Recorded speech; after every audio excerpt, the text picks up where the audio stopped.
Assalamualaikum everyone. Today my group will be present about stress and well-being Lembaga Tabung Haji employee. Before we dive more to it, let me briefly explain about what is Lembaga Tabung Haji. Lembaga Tabung Haji is an Islamic institution dedicated to providing comprehensive and systematic facilities for the welfare of Malaysian pilgrims. In addition to managing halal savings and effectively overseeing pilgrimages, Tabung Haji also makes investments to increase the value for its depositors. It is a statutory body governed by the Tabung Haji Act 1995, Act 535. Their vision is the pillar of economic success for the Ummah, excellence in Hajj management, while their mission, first, to empower the Ummah's economy, second, to actively seek strategic global and local investments for sustained growth, and the third is to enhance and enrich depositors' capital. Now it's my turn to present about key stress issues. Based on our interview with Puan Rahaniza Hussein and Encik Abdul Rahman from Tabung Haji, we identified several key stress issues that are faced by the employees. First is workload pressure. As Encik Abdul Rahman highlighted, employees sometimes face heavy responsibilities, strict deadlines, and also even long-term medical leave if their stress becomes severe. This shows that workload can overwhelm individuals over time. The second one, interpersonal conflicts are another stressor.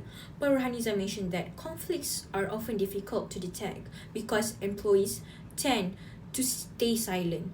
However, when conflicts persist, they can disrupt workplace harmony and may even require employees' relocation to resolve. The third point, personal and family issues also the main reason of the stress. In the well-being talks organized by Tabung Haji, topics such as coping with griefs and marriage-related problems were discussed, showing that how these personal challenges often affect employees and also the performance. Next, there are mental health concerns like anxiety, stress, and also burnout. According to Puan Rahaniza, assessments such as the DAS and IPP are used because some employees quietly struggle with this condition, which can impact their well-being. So it is examined to the employees. Lastly, we identified the stigma and also silence. Both interviews mentioned that some employees are hesitant to seek help, either due to embarrassment or also fear of being judged. Instead, they may first talk to their colleagues or trusted friends before they choose to approaching the counselors. By all of these findings of key stress, it is making clear that workplace stresses are both professional and personal, and addressing them to require continuous support from the organization or the company itself. Assalamualaikum. So my name is Nur Ain Binti Razak, and I will continue this presentation about the keys of well-being issues that we have been identified in Tabung Haji company. In our interview with Tabung Haji employees and counselors, we identified not only stress triggers but also broader well-being issues that affect staff performance and resilience. This reflect the long-term effects on stress in the workplace. Firstly, emotional exhaustion was highlighted.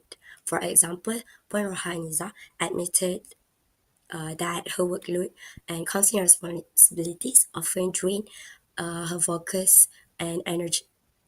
This shows how continuous stress can reduce motivation and concentration.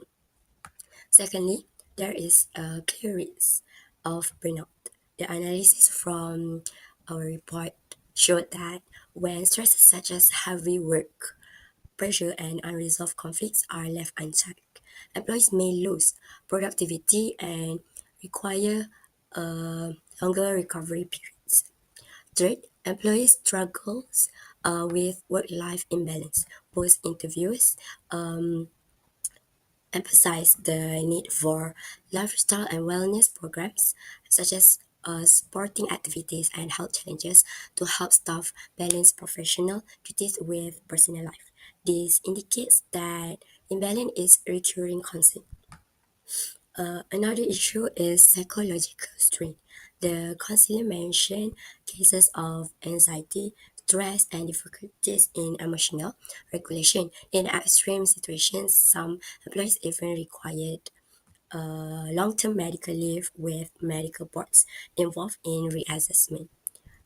Finally, some employees face limited coping mechanisms, while Tabung Haji provides counseling, akrab peer support, and wellness talks. The interview showed that not every employee actively seeks help, often due to stigma or hesitation to discuss about mental health openly. So, in conclusion, that well-being issues we identified include emotional exhaustion, burnout rates, work-life imbalance, psychological strain, and limited coping strategies. These findings are consistent with what we observed in the interviews and analysis, showing the importance of proactive support and continuous monitoring for employee well-being at Tabung Haji.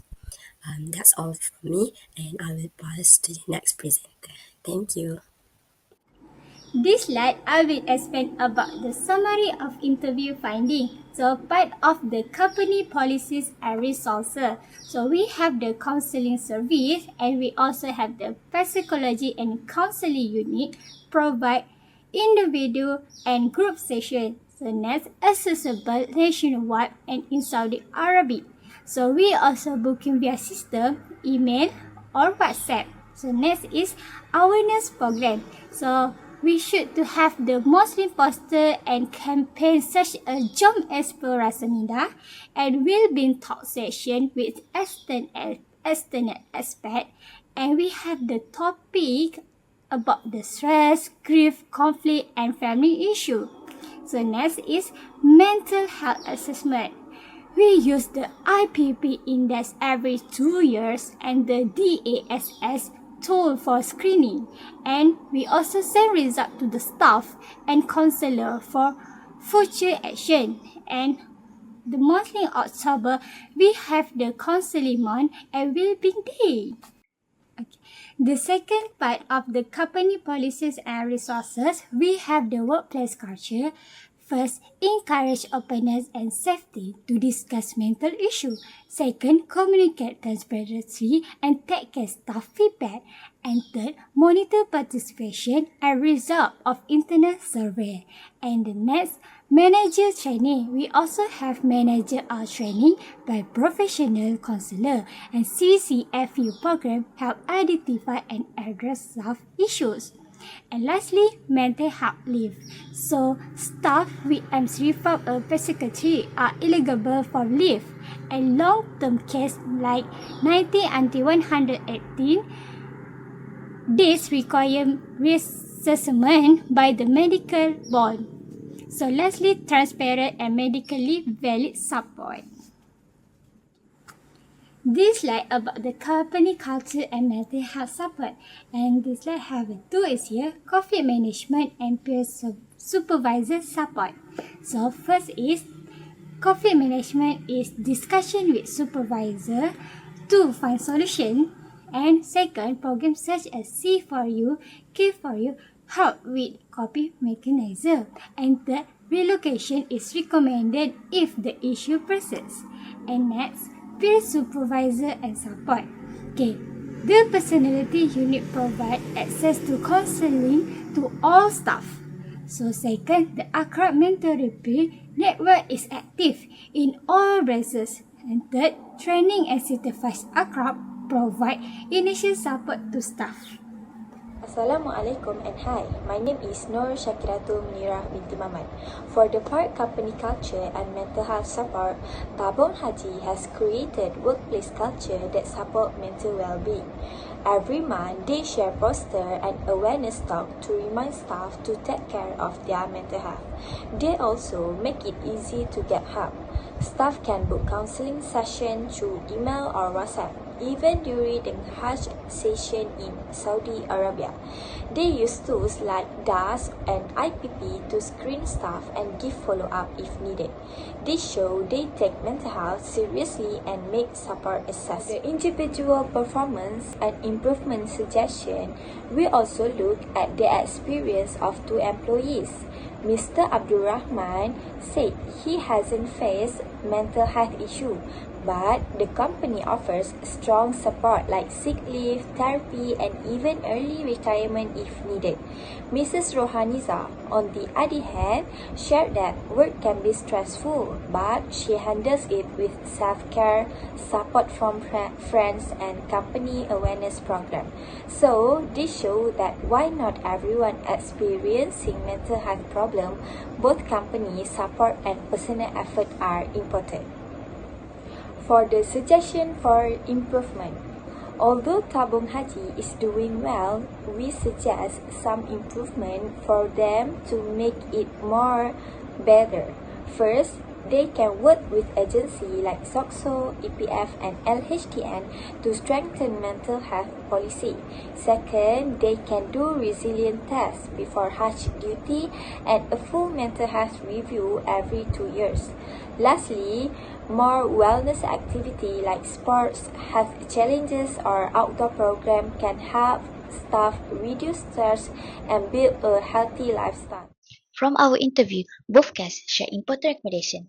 The senior officer Encik Abdul Rahman explained that Tabung Haji ensure its policy follow national standard by benchmarking with government agencies such as LHDN, EPF, and PERKESO. This shows the organisation commitment to meeting at least the minimum requirement for employee well-being. We also highlighted the Akrab Peer Support Program and in-house counsellor, which gives staff a safe space to talk about their problem. In addition, he emphasized preventive health screening, especially for staff above 40 years old, to help detect stress and health issues early before they become serious. From the counsellor perspective, Puan Rohaniza added more recommendations that focus on mental readiness.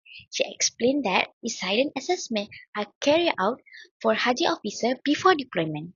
This is important because staff serving during the pilgrimage face heavy workload and emotional stress, so they must be prepared. She also mentioned that psychological well-being surveys are conducted every 2 years to track staff mental health and identify areas for improvement. Lastly, she highlighted wellness and lifestyle programs such as sport, health challenges, and outdoor activity, which help staff release stress, stay active, and build stronger social connection at work.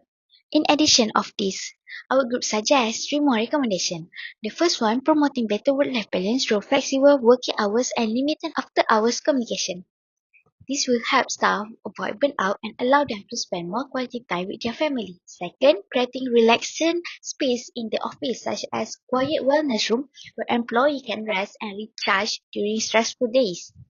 Even a short break in a calm environment can improve focus and productivity.